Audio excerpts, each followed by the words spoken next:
Hey, I'm Coach Katrina, a personal trainer and owner of the club.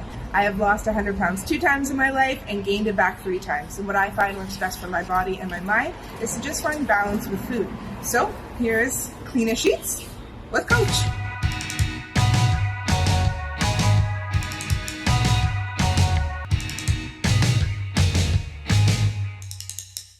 Hey y'all, Coach Katrina here. Today I'm going to be making pizza. So I love pizza. I've always loved pizza. Pizza's not bad.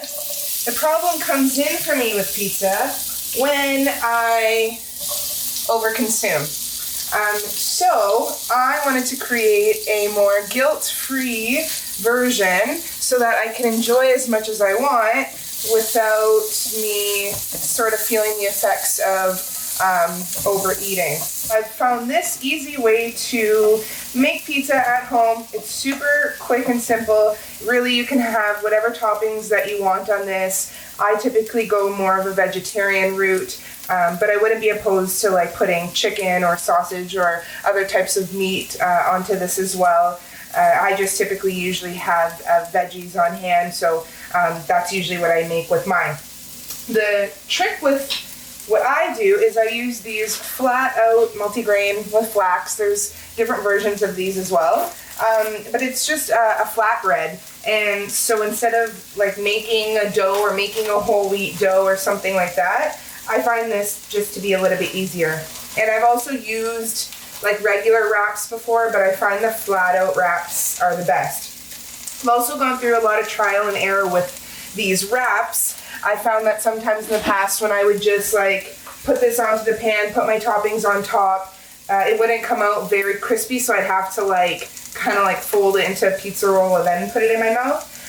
But my housemate Kelly gave me the tip that if I toast it a bit first, then it will become a little bit more crispy and then it's sort of easier to eat. So right now I'm just gonna put a little bit of olive oil on this pan so it doesn't stick. I think I need just a little bit more. And in my pan, what I have just going on right now is just some bell peppers from Sunnynook Farms. And I could put these on like the pizza raw, but I prefer my vegetables cooked usually. So I'm gonna throw the flat out wrap on top. I'm also going to just sprinkle a little bit on top so that when I flip it, I don't have to do it then. Okay, so just a little bit. And then I'm also going to just put a little bit of sea salt.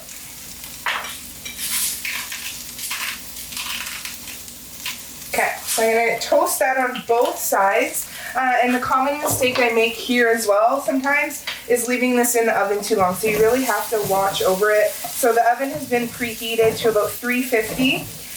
And now I'm just going to shove this in.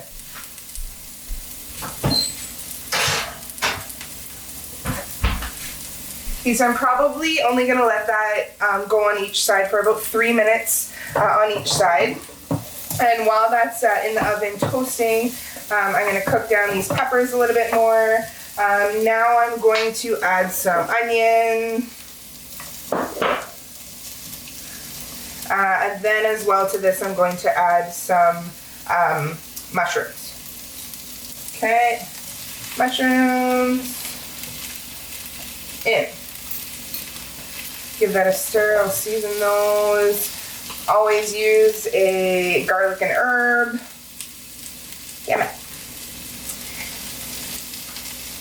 And salt.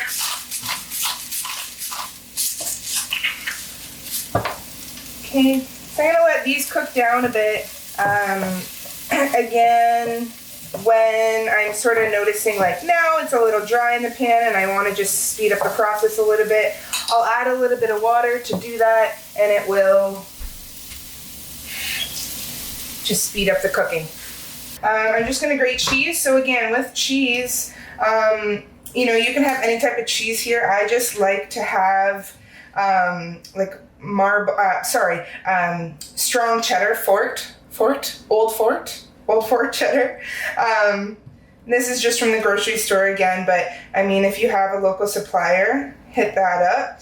And I'm not measuring, so I'm just like putting so much into this. I'll know more once I have the flat out wrap how much I'll need to put on my pizza. But again, I don't get crazy into like measuring portions so much anymore. I can kind of see by the eye, you know, what's a fair portion for me. And cheese is one of those hard ones because I absolutely love cheese. And like, I guess a proper like portion of cheese is like, I don't know, like 2 slices or something. But it's so easy for me to eat like 8 to 15 slices of cheese. That might seem super excessive, but cheese was always around me growing up. Especially stinky cheese as we would call it, and I absolutely love it. But when I checked in sort of to how many calories were in that, I sort of realized that I was like eating 4 times the portion that you know, is a sort of healthy portion. So I try to take it easy on the cheese, but I definitely still have it because I love it. The other thing that I'm going to be putting on this pizza is some kale that I got from Jardin Farms. This is just some baby kale, and I'll put the baby kale on for it to cook, and then after I'm going to hit it with some shoots from Jardin Farms, and then also some basil from Sunny Nook Farms. And then as far as the sauce goes, I am just like literally using, I know, don't kill me, Nana, just some ragu. Like, I don't know, I saw it was like on sale. I'm like, sure, tomato sauce is tomato sauce. Not when eating pasta though. That is definitely when I would prefer to have homemade pasta sauce. Okay, so that's going to continue to cook. I'm going to flip the flat wrap, let that cook a bit, and then I'm going to assemble our pizza. All right, so got my flatbread out of the oven. Like I said, I left it for about 3 minutes on one side and just about 2 minutes on the other. And depending on your oven, like really make sure you keep an eye on this because it's a bummer when it overheats. But if you can tell, like it's a little hard, it's a little brown around the edges. So now I'm just gonna add some sauce. Need a little more. My vegetables aren't like fully cooked to how I like it, but they'll cook a little bit more once they're in the oven. So that's the peppers, the mushrooms, the onions. Okay, so sauce. And again, I'm no pizza cook or chef, so is there probably a proper order to which I should cook this? Yeah, but I don't know what it is, so I just do what feels right. So now I'm gonna put my vegetables. Okay, probably won't end up being able to use all of them on this piece. But as you can see, the pan is big enough that, you know, you could be cooking 2 at a time, even like probably 3 at a time if you had a family, and then everybody can get their own individual pizza and they can make them how they want, which is also, I think, the cool thing about this.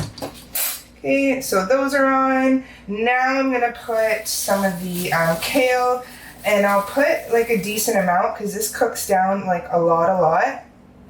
Okay, so kale, covering, and then cheese. Okay, again, this is something you're gonna wanna watch to see the perfect amount of timing for it to be done. It's gonna be a little bit different for everybody. I would say somewhere between only like 5 to maybe 8 minutes max. Okay, so now that goes back in the oven.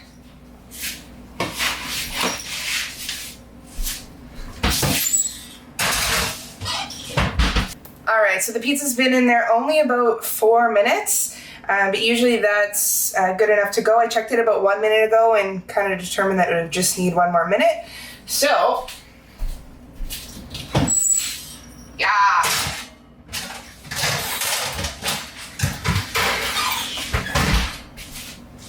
Perfect. Okay, that looks great. Like I said, just going to add some basil. Oh, that smells so good. Thank you so much, Sunny Nook, for this. I love basil, and I like kill everything. I do not have a green thumb, so I killed the basil that I was trying to grow, but they got my back. Okay, so a little bit of basil, and then some shoots from Jardin Farms. Beautiful. Look at all those veggies. So much nutrition in this, and it's still pizza and still delicious and so satisfying, even with one like piece of this. Whereas like I could have ate like, you know, like 6 pieces of like square pieces before. You know, I changed my lifestyle. Now this does the trick. I might have it with a tomato salad or like a bean salad or a regular salad. But even on its own, I find that this would just be enough to fill me. So yeah, hope you enjoyed this rendition of pizza.